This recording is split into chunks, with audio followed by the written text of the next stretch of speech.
Oregon's primary election is less than 60 days away, and tonight we're hearing from two Republicans hoping to become the state's next governor. Our Jake Holter sat down with both of them to talk about some of the issues the state is facing. Jake? That's right, John. I spoke with both Oregon Senator Christine Drazan and former Portland Trailblazer Chris Dudley, who are both giving it a go for the governorship for a second time. Two of the biggest things we discussed were the state of education in Oregon and the new price tag on the I-5 bridge. The cost to replace the I-5 bridge has more than doubled, now expected to cost nearly $15 billion. Two-time Republican candidate for governor and former Portland Trailblazer Chris Dudley says the bridge was a topic of discussion when he last ran in 2010. We have to have leadership that says we've got to get this done, we've got to focus on it, we have to be realistic, and we have to have a plan to get it done.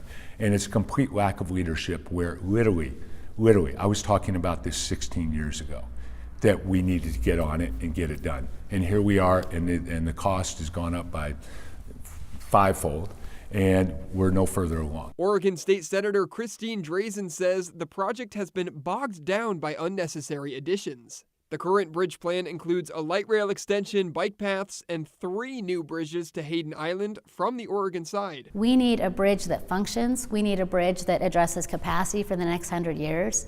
And we do not need all the bells and whistles and everything that they've attached to that bridge. They're trying to achieve too many competing objectives.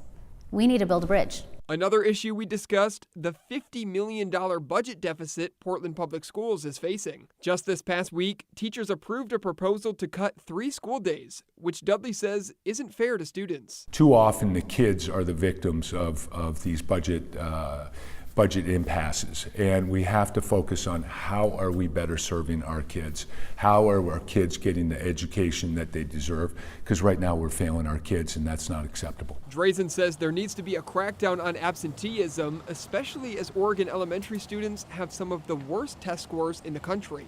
My legislation would restore a focus on reading in the 3rd grade.